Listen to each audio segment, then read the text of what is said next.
En este apartado vamos a ver la clasificación de los ángulos. El primero es el ángulo agudo, cuya medida es menor que 90 grados. Luego tenemos el ángulo recto, cuya medida es 90 grados. Tenemos el ángulo obtuso, cuya medida es mayor que 90 grados. Tenemos el ángulo convexo, que es menor que 180 grados. También el ángulo llano, cuya medida es la mitad de una circunferencia, que es 180 grados. El ángulo cóncavo, que es mayor a 180 grados. El ángulo nulo, equivalente a 0 grados. El ángulo completo, que es igual a una circunferencia, o sea que hace un giro completo iniciando del 0 grado. Tenemos el ángulo negativo, cuyo valor es menor que 0 grados, y el ángulo mayor que 360 grados, que es más que un giro.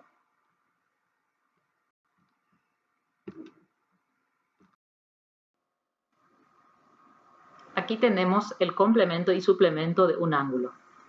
Dos ángulos son complementarios cuando la sumatoria de dichos ángulos es igual a 90 grados. En este caso, el ángulo beta más el ángulo alfa es igual a 90 grados. Y se dice que dos ángulos son suplementarios cuando la sumatoria es equivalente a 180 grados. En este caso, el ángulo θ más el ángulo sigma es igual a 180 grados. En este caso, los ángulos complementarios. El primer ángulo A mide 40 grados y el ángulo B es igual a 50 grados. Dichos ángulos son complementarios porque la sumatoria es equivalente a 90 grados. Por lo tanto, se puede decir que el ángulo A es el complemento de B y el ángulo B es el complemento de A. Aquí tenemos los ángulos suplementarios A y B. El ángulo A mide 70 grados, el ángulo B mide 110 grados.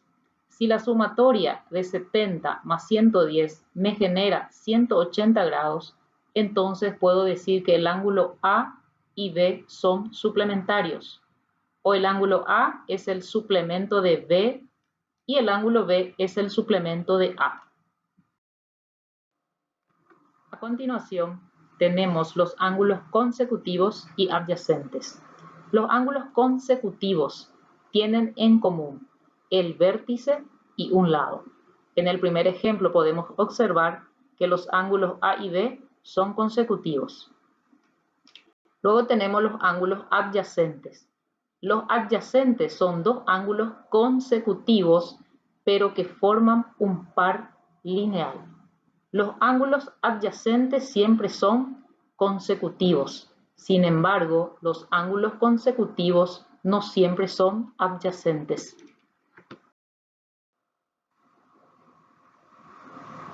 Aquí tenemos los ángulos opuestos por el vértice. ¿Cuándo se generan dichos ángulos? Cuando se cortan dos rectas, en este caso BD con la recta AC, se cortan en el punto O y se generan exactamente cuatro ángulos que son Y, X, W y Z. Observamos que en el vértice O existen dos pares de ángulos opuestos por el vértice. La primera pareja, el ángulo W con el ángulo Y. Y la segunda pareja, el ángulo X con el ángulo Z.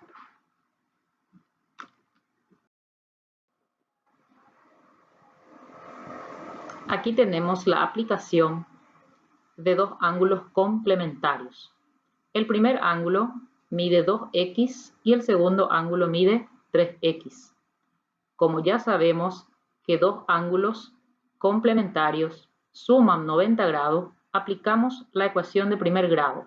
Sumando los ángulos 3x más 2x, obtenemos 90 grados.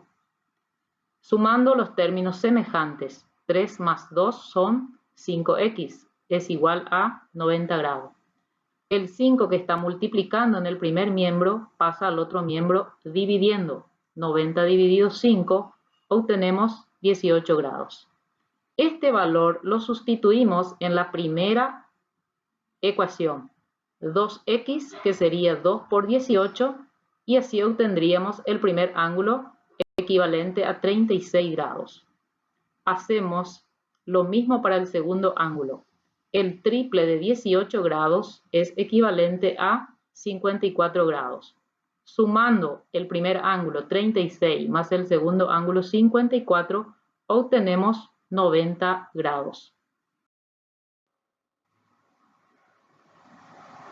En este ejemplo tenemos la aplicación de ángulos suplementarios. Como ya sabemos que dos ángulos suplementarios es equivalente a 180 grados, aplicamos la ecuación de primer grado. Sumando el primer ángulo, que es x, más el segundo ángulo, que es 2x, 2x más x es igual a 180 grados. Sumamos los términos semejantes, 2x más 1x son 3x, es igual a 180 grados. El 3 que está multiplicando en el primer miembro pasa al otro miembro dividiendo. 180 grados dividido 3, entonces la x es equivalente a 60 grados.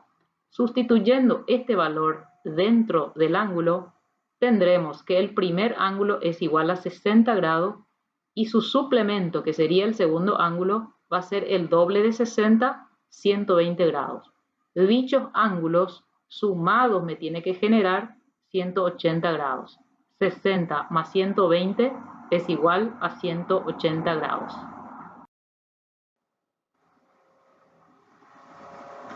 Vamos a demostrar el teorema que dice: los ángulos opuestos por el vértice son congruentes. Lo que tenemos que comprobar es que el ángulo 1 es congruente con el ángulo 3 y el ángulo 2 es congruente con el ángulo 4.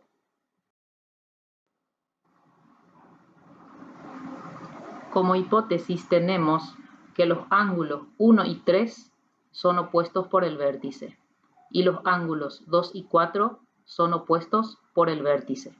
Hipótesis son los datos que nos provee el gráfico. Y la tesis es lo que queremos comprobar, que la medida del ángulo 1 es igual a la medida del ángulo 3 y la medida del ángulo 2 es igual a la medida del ángulo 4. En la demostración hacemos en dos columnas. Escribimos primeramente lo supuesto y luego la justificación. Como observamos en el gráfico que los ángulos 1 y 2 forman un par lineal, por lo tanto la sumatoria es equivalente a 180 grados. Escribimos que la medida del ángulo 1 más la medida del ángulo 2 es igual a 180 grados porque los ángulos 1 y 2 forman un par lineal. De la misma manera, observamos que el ángulo 2 y el ángulo 3 forman un par lineal. Por lo tanto, la medida del ángulo 2 más la medida del ángulo 3 es también igual a 180 grados. Y la justificación es porque el ángulo 2 y el ángulo 3 son adyacentes o que forman un par lineal. Tenemos dos cantidades que son iguales a 180 grados. Aplicando la propiedad transitiva de la igualdad, podemos igualar los primeros miembros de dicha ecuación. El ángulo 1 más el ángulo 2 es igual al ángulo 2 más el ángulo 3. Esto es por la propiedad transitiva de la igualdad. Observamos que la medida del ángulo 2 que está en el segundo miembro pasa al primer miembro cambiado de signo. Entonces tenemos dos términos semejantes que podemos eliminar. Por la propiedad cancelativa de la igualdad, se elimina la medida del ángulo 2. De ahí se obtiene que la medida del ángulo 1 es equivalente a la medida del ángulo 3. De manera similar, demostramos la segunda pareja. La medida del ángulo 2 más la medida del ángulo 3, hemos visto que era igual a 180 grados, porque el ángulo 2 y el ángulo 3 forman un par lineal. Luego miramos que la medida del ángulo 3 más la medida del ángulo 4 es igual a 180 grados, ya que los ángulos 3 y 4 son adyacentes o que forman un par lineal. Aplicando la propiedad transitiva de la igualdad, igualamos los primeros miembros. Medida del ángulo 2 más medida del ángulo 3 es igual a medida del ángulo 3 más la medida del ángulo 4. Esto es por la propiedad transitiva de la igualdad. Eliminando términos semejantes, la medida del ángulo 3 que está en el segundo miembro positivo pasa al primer miembro cambiado de operación, entonces cambia el signo. Se elimina el ángulo 3 por la propiedad cancelativa de la igualdad y obtenemos la segunda pareja de ángulos congruentes, que son medida del ángulo 2 es igual a la medida del ángulo 4. De esta forma demostramos que los dos pares de ángulos opuestos por el vértice son congruentes. Este es un ejemplo sobre la aplicación de ángulos opuestos por el vértice. Ya que sabemos que los ángulos opuestos por el vértice son iguales, igualamos las ecuaciones. El primer ángulo, que es 4x más 19, igualamos con el segundo ángulo, que es 6x menos 5 grados. Para poder eliminar la variable 4x en esta ecuación, podemos sumar miembro a miembro la misma cantidad. Entonces sumamos miembro a miembro negativo 4x. De esta forma se elimina el 4x, queda en el primer miembro 19 y en el segundo miembro restamos los términos semejantes. 6 menos 4 son 2x menos la constante 5. Para eliminar la constante 5, sumamos miembro a miembro una misma cantidad que es el positivo 5. Entonces obtenemos 19 más 5, 24, menos 5 más 5 se elimina y queda 2x. El 2 que estaba multiplicando en el segundo miembro pasa dividiendo en el primero. De esta forma obtenemos el valor de la x, que es 12. Este valor de x sustituimos en los ángulos y obtenemos en el primero 4 por 12 más 19 son 67 grados. Y en el segundo ángulo 6 por el valor de x, que es 12, menos 5, que es también equivalente a 67 grados. Entonces, dichos ángulos son congruentes y el valor de x es igual a 12.